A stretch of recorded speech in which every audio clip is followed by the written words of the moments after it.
today's class, we are going to start the next new lesson, Chapter 10, Motion and Measurement of Distances. Let's have a glance on the following topics: story of transport, measurement, ancient units, SI units, correct measurement of lengths, motion and its types. First, we see about the story of transport.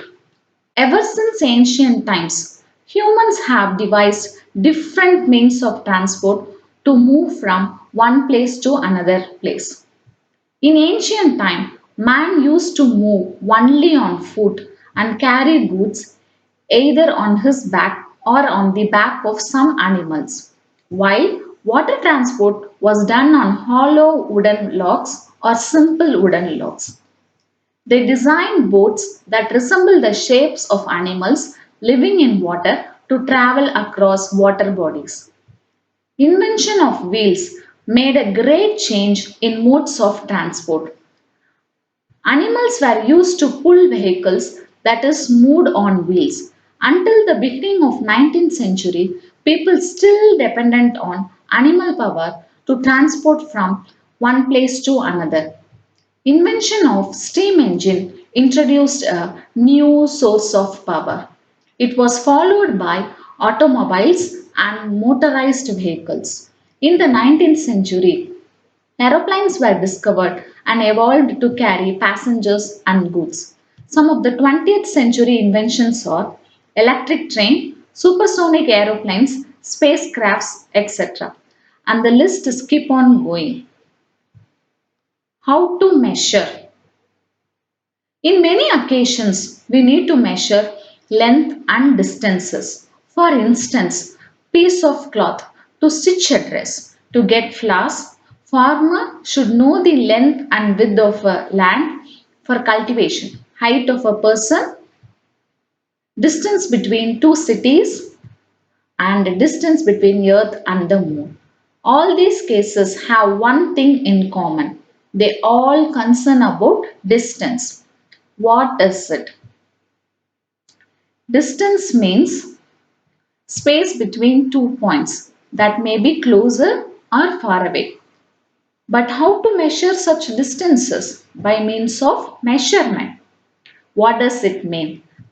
It means the comparison of unknown quantity with known quantity. Fixed known quantity is known as unit. For example, if we want to measure the length of the pencil, we use scale.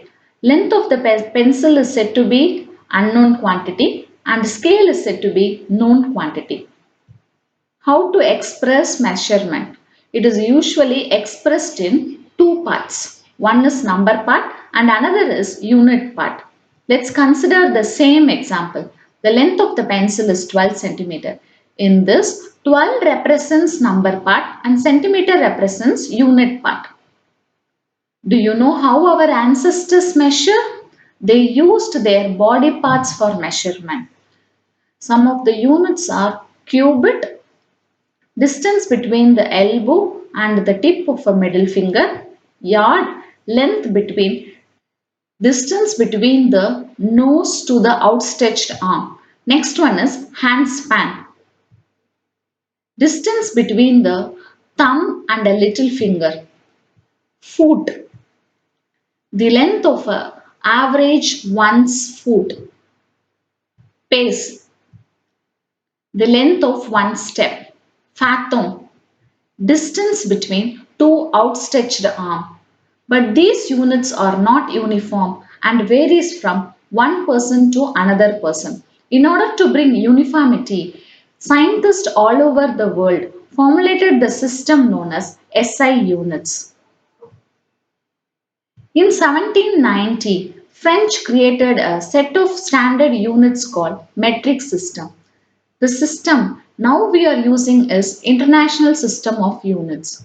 These are the seven fundamental units. The following picture represents the quantities, units and symbols for it. Temperature is measured by means of Kelvin and its symbol is K. Distance is measured by means of meter and its symbol is M.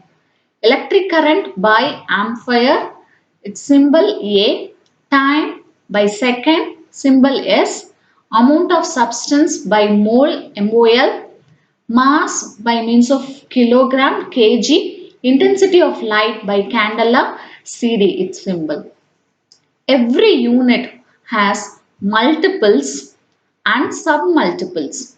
For example, meter is a unit and its multiple is kilometer for measuring larger distances and centimeter for measuring smaller length. How to measure the straight line and curved line? How to measure it accurately? There are certain procedures. Let us see now. In making measurement of length of an object, we should follow the instruction. First one, place the scale in contact with the object along its length. Scale must be in contact with the object being measured. In making measurement of length of an object, we should follow the following procedure. Place the scale in contact with the object along its length. Scale must be in contact with the object being measured. If the scales are broken or the zero mark is not visible, it can lead to a zero error. Then measuring from a different mark must be carried out. Correct reading will be obtained by subtracting the value from the full mark considered as a zero. While measuring, the eye must be exactly above the point where the measurement is to be taken in order to avoid errors. Curved line. Curved lengths cannot be measured using meter scales. A string or a thread can be used to measure curved lines by creating a knot at one end and keeping that at the beginning. One can trace the curved line. Then this length can be stitched out and measured with the help of a meter scale. Measuring tape can be used to find lengths of curved objects. Example, width of a tree trunk or length of a snake. Next topic is motion. Rest and motion are relative terms. A body is in a state of rest when it does not change its position with respect to time. A body is said to be in motion when it changes its position with respect to time. Now we'll see about the types of motion. When a body is moving in a straight path, it is called rectilinear motion. Example, moving of a car on a straight road, march past of soldiers. When an object is following a circular path of motion, it is called as circular motion. Moving of car on circular path, the moon revolving around the sun. When an object moves to and fro from a mean or constant position or repeats the motion, it is called as periodic motion. Example, pendulum swing, etc. Measurement is everywhere in our life. It becomes